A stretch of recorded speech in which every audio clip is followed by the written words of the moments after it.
Welcome back, ladies and gentlemen. I'm the Educational Gamer and we will be playing Strategic Command World at War. So this is, as you can see from the graphic over here and from the title, a World War II game.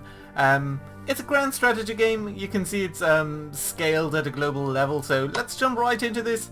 It's out pretty new. I think it's released by Matrix. We will be playing the 1939 campaign, so the whole length of the war.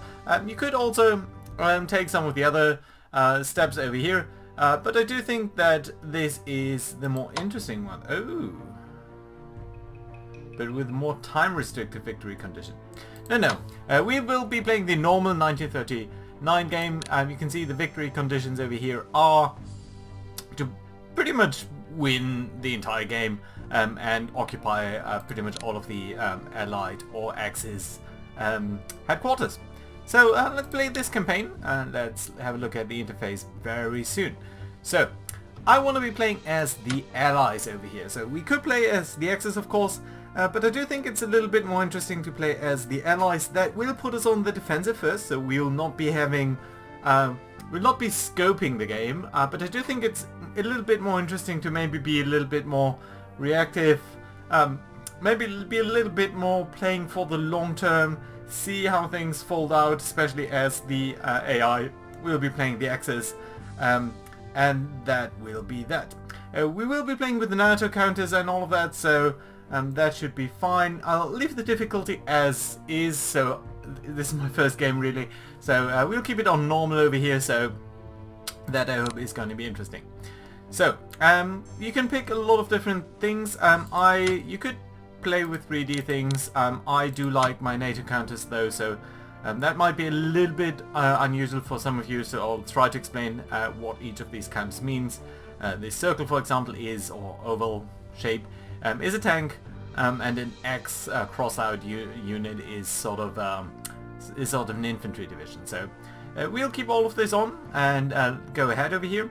So we will be diving right into September 1st, and that will be an Axis turn, and I'll talk about the turn system in a second. But so firstly, we will see the AI acting out its turn, so we'll have to watch that a little bit. And in particular, we'll see Germany at war against Poland, and Japan at war against China.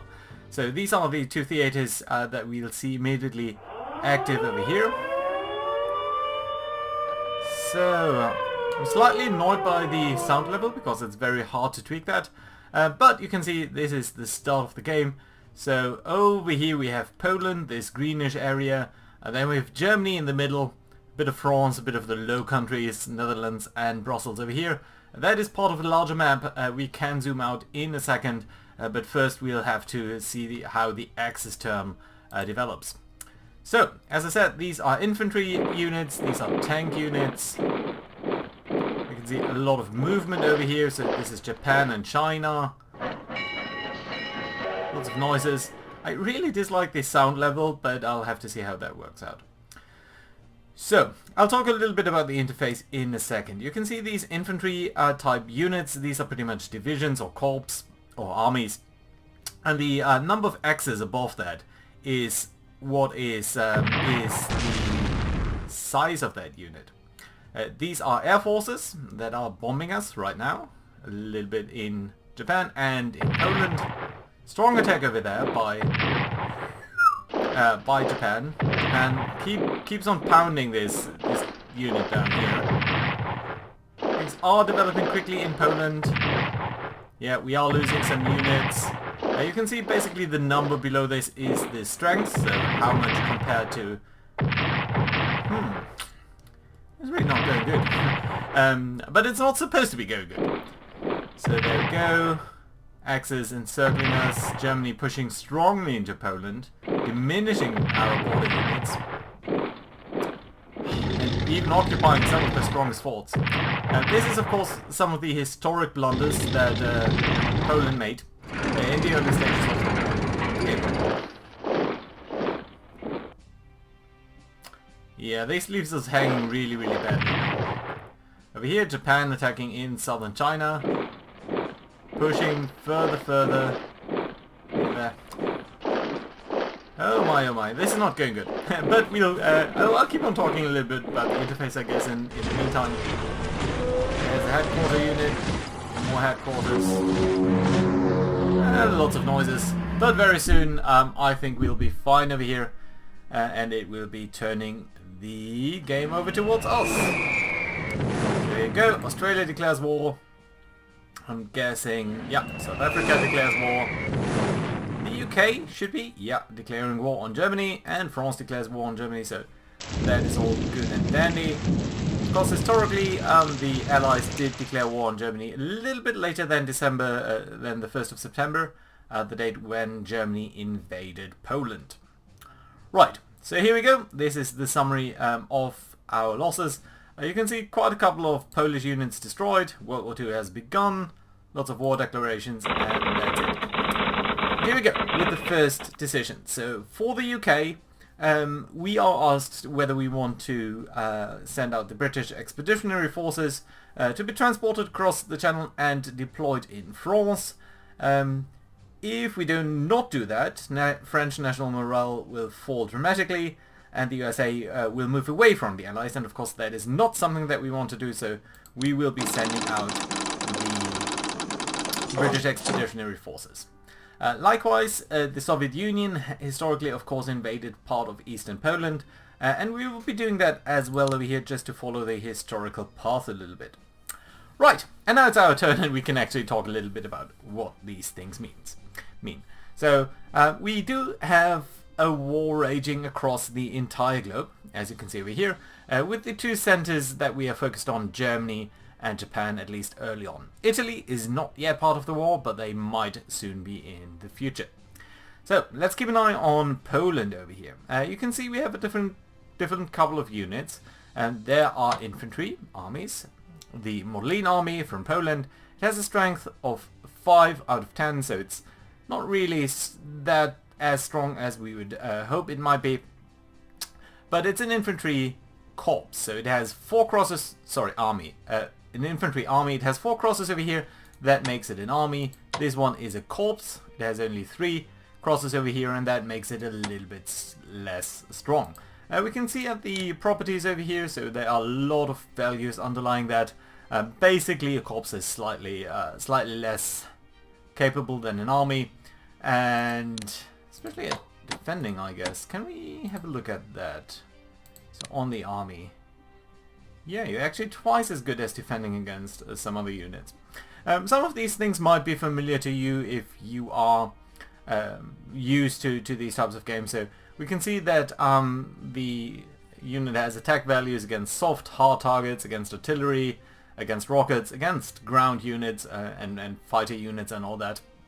And it is of a target type hard. This is something that I actually had to discover a little bit, because apparently infantry units are counted as hard, not as soft targets. Soft targets are only the garrisons over here, denoted with a little g. As Poland, of course, we do not have any tanks, but we can see a couple of German tanks over here,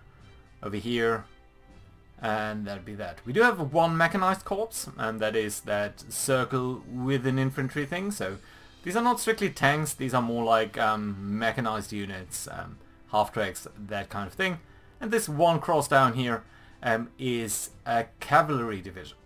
We also have 2 types of air units, just fighters over here, denoted by that little lying 8, and bombers over here with the dot below that. So these are the type of units that we have.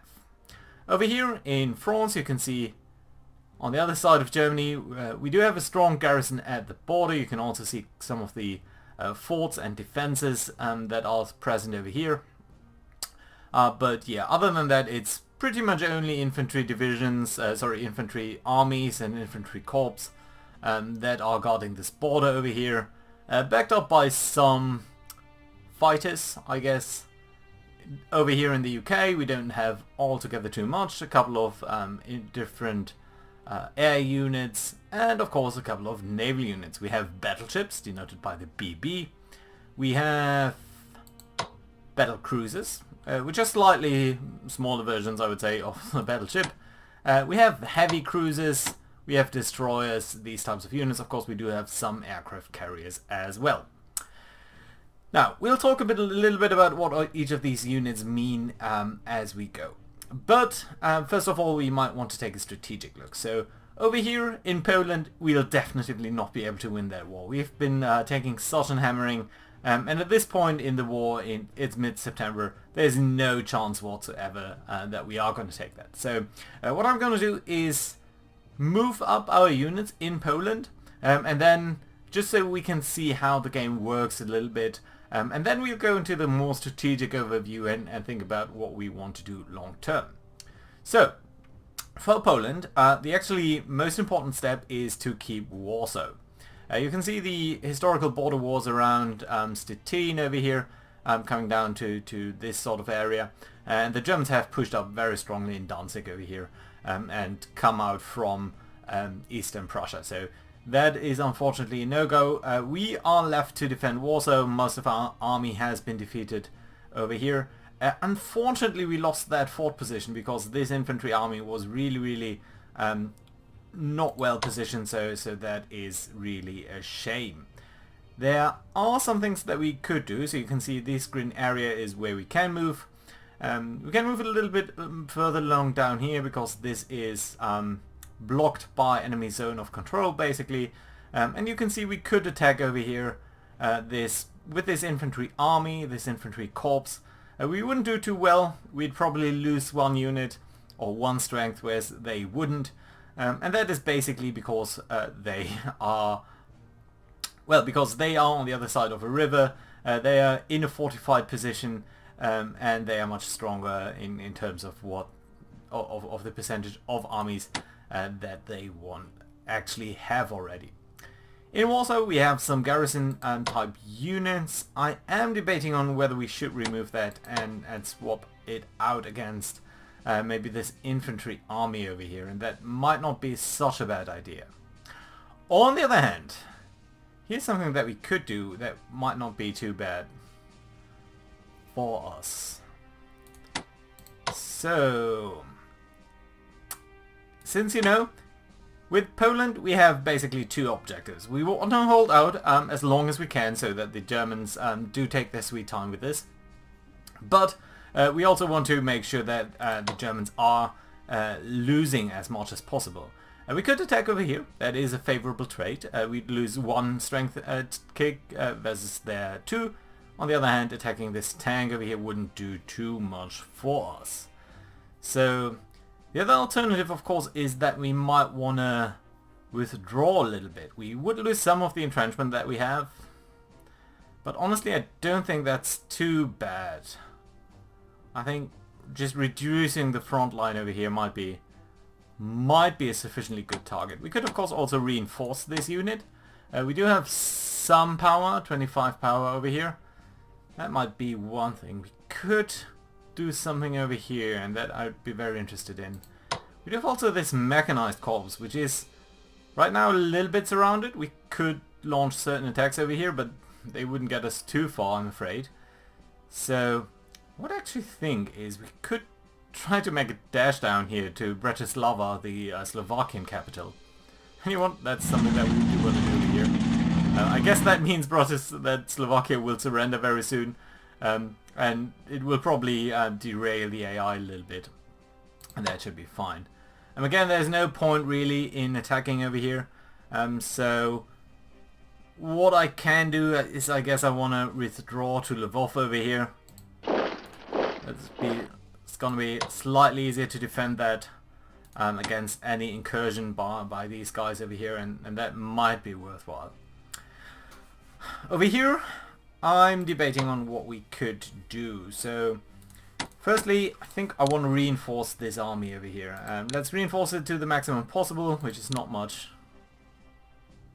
So we want to defend Warsaw, and to do that I think what we're going to do is we're going to withdraw you to over here. We're going to reinforce you to the max. That's going to be at least a token defense that we can put up over here, and that should be fine. Then this cavalry division over here, I'm not sure what to do with entirely. So it's so weak and we have absolutely no way of defending it whatsoever. So I think what we actually might want to do then is get over here to Dresden and again try to move out a little bit and hopefully cause some issues for the enemy over here. At the very least we might reduce the secondary supply depot over here, maybe reduce the supply of these guys just a tiny bit. And then over here in the north, I think this is gonna be a very fine thing that we can do. So what I want to do then is move up the Modlin army, be next to this tactical bombers divisions and attack these bombers on the ground. And that is very fantastic. We can also pull in this corps and again attack these guys. Unfortunately not doing any damage there.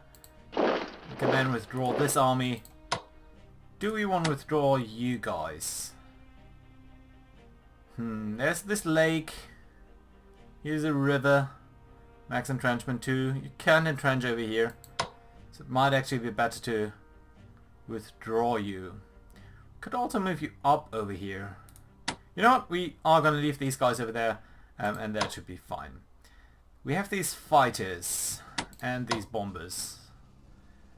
Now the bombers again can't really do too much damage on any of these guys. So it might not exactly be worthwhile to do that. We want to first set maybe these fighters to only do intercept. So they are not going to escort our bombers. And we can send our bombers over here either over this headquarter unit or over this tank unit, hoping that the tanks are going to be a little bit less efficient. And I think what I'm going to do is I'm going to try to attack these bombers. We are intercepted by fighters, so that will mean we are losing some units over here. But we did manage to inflict some casualties on the enemy headquarters, and that is very worthwhile indeed. So, what then? Ground just strafing runs with the fighters are probably not a very efficient way to do things. We could inflict a little bit more damage on these bombers, but it's only worthwhile to a limited extent, so maybe we're going to keep them over here, and that might be alright. We do have another garrison unit up here that I think we can bring down towards the enemy, and that might be lovely. So, I think that settles the stage for Poland, so you can see what we are doing is indeed moving units around and attacking. That of course is, let's say, the operational level of the game.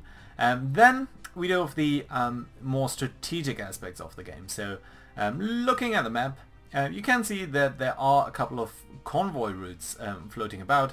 So as the UK, for example, we do get an active convoy, the red one over here, coming in from South Africa, and that is employing us with some industrial potential. You can see the UK currently has industrial potential of 125, and we will be trying to get that up in a very short while.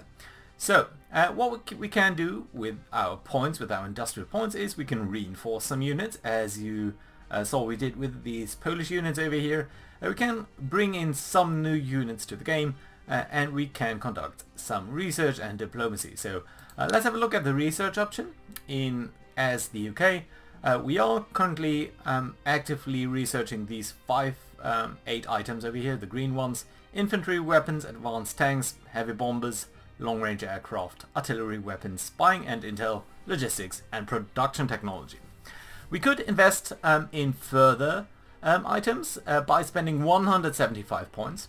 That is something, unfortunately, that we do not currently have, but then we could either bring up the research a little bit more quickly on one of these items, or we could research something new. Now, as the UK, obviously something that I would be very interested in is anti-submarine warfare. We'd also need to look at the industrial items over here, and in particular I'm interested in the industrial technology, so that we'll be building up your industrial base, then you'll get more points you can invest into more research, and so on and so forth. So I think that is something that we want to do, so let's spend the 125 points that we do have on the industrial technology. Moreover, this item over here. Heavy bombers, strategic bombers. I'm not sure that that is the right way to go. So historically it's very accurate. Of course the UK tried to bomb Germany into submission. Historically also not very successfully, of course, although that wasn't known at the time. After the war really, it was established that the heavy bombs didn't do all that much damage to the German industry until very, very late in the war actually. Just the accuracy was so rubbish that they couldn't really hit any industrial targets, and just carpet bombing cities turns out doesn't do too much. So we are currently spending 175 points on that, so I want to reduce that. I don't think that's valuable at all. We are only gonna get 50% back, so it's debatable on whether that's a good move, but I want to do it anyway. That gives us 87 points, which I think is very fine. We can't invest that into anything new over here, but I do not think we need to. At least not right now. We will do so very soon, I guess. We can purchase further units, and you can indeed see that we are currently already producing some items. For example, the UK is producing more fighters, battleships, carriers, more infantry divisions, and so on and so forth. So that's very nice. Do we want to produce anything right now? We could produce maybe more torpedo boats, cavalry divisions. At any rate, I don't think that's altogether too useful right now. Garrisons might be worthwhile. So we do have a couple of garrisons strewn all around. Would potentially like to get one for Alexandria. That would allow us to move these guys over a little bit more aggressively. Might not be too bad. But no, I don't think for now that's going to be required. So for now, let's keep an eye simply on the activity. You can also see, speaking of trade routes, there's one coming into Hamburg, the blue one. So that is an Axis supply route. It starts up here in Narvik, and that represents the iron ore that Germany is sourcing from, or was sourcing from, Norway during the Second World War, and indeed one of the main reasons why ultimately Germany decided to attack Norway, occupied, and make sure that the supply routes would be clear. There's also one coming in over the Baltic Sea into Peenemünde from Sweden. So I think actually it's Swedish iron ore. It was just exported via Narvik. Yeah, it's probably these mines over here. And they were historically sourced via Narvik because that was in winter much easier than to do that via northern Sweden, because that part of the Baltic Sea is often frozen up. So that being said, that is something that we can interdict, and I think that we indeed want to interdict. So let's bring up our submarine fleet over here, bring that up to this area over here, and have that raid these convoys.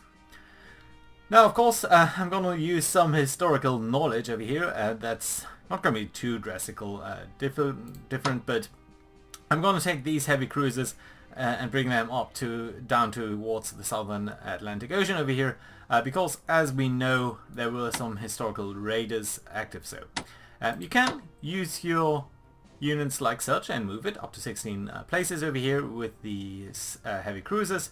And you can also do naval cruise. That extends their range. It does mean that they can't attack afterwards, but since we are trying to travel very far over here, I think it's actually better to do it like such. So I'm expecting there to be a heavy German cruiser down here. So we are bringing down a heavy cruiser of ourselves and the Hood battle cruiser to deal with that threat, and that should be dandy. We also have these destroyers up here, and these guys I think should try to patrol a little bit for enemy submarines. We should also probably have a little bit more like that. Yeah, these destroyers up here. So let's try to find some enemy submarines, some more heavy cruisers. There are some. We do have this carrier up here. Oh, I think I should have done something different. Set mode. Yeah, I can't do that now. Anyway, that's fine. These light cruisers. Again, let's try to find enemy submarines. None so far, that's fine. We'll keep the main fleet up here. These light cruisers. Yeah, all in all, not finding anything, but that's alright. This battleship down here will got the port. That's fine. We'll sally the French fleet and try to do similar things. I guess we can use this battleship down here as well. Searching for the German raiders in the Southern Sea. Submarine. I think these guys are fine actually, so we will keep them where they are. We have a submarine fleet up here, which we could reinforce, for example. It's only strength 5. But I don't think we need to do that right now, so that's alright. Yeah, other than that, I don't think there's much to do for the UK. We do have the strategic bombers. Can you do any strategic bombing run? You can not right now, and I'm not sure why that is. I think you might simply not be close enough to anything.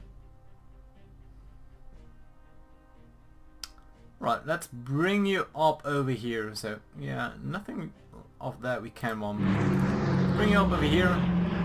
These fighters are fine. We should, yeah, you're on auto, that's alright. And then we have these tactical bombers. And again, we might want to simply reinforce these. Oh, we can upgrade these guys as well for naval weaponry. So that would allow you to strike a little bit more efficiently against naval craft. And honestly, that might not be the worst idea. It's also very cheap, so let's do that. Then we have one tactical bomber wing that's a little bit more useful. Moving up to France over here, we have a headquarter unit. Headquarter units do give better supplies to the units under their command and various other benefits. So let's reinforce this guy. It's usually very helpful for these guys to be as strong as they can be. We also have a couple of units sitting along the German border. I want to reinforce these guys up here simply because they are very crucial in our fight. So that should be alright. We do have some other units that we can move around, I guess. So let's try to bring up our armies over here. I guess these infantry corps can get over here just to bolster these defenses should that become necessary.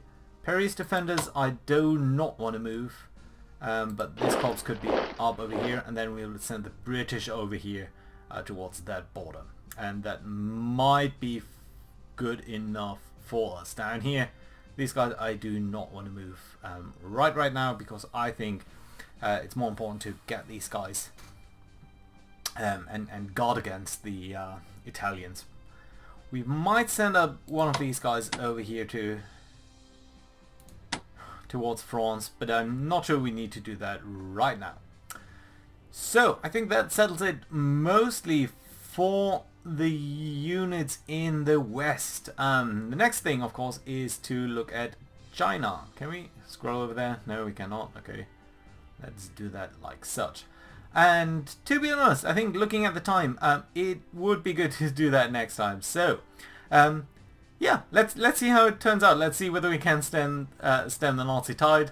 I think we will be losing Poland next turn probably, but I also think Paris and the French are probably gonna fall. The national morale is pretty low. You can see these guys have relatively low readiness, relatively low morale. That is a problem. So let's see whether these guys will be faring better than they did historically.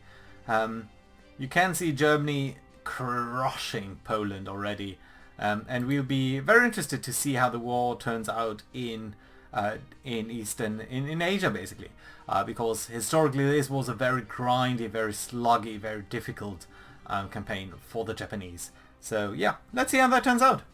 Thank you very much for watching, and I'll see you guys next time. Bye bye.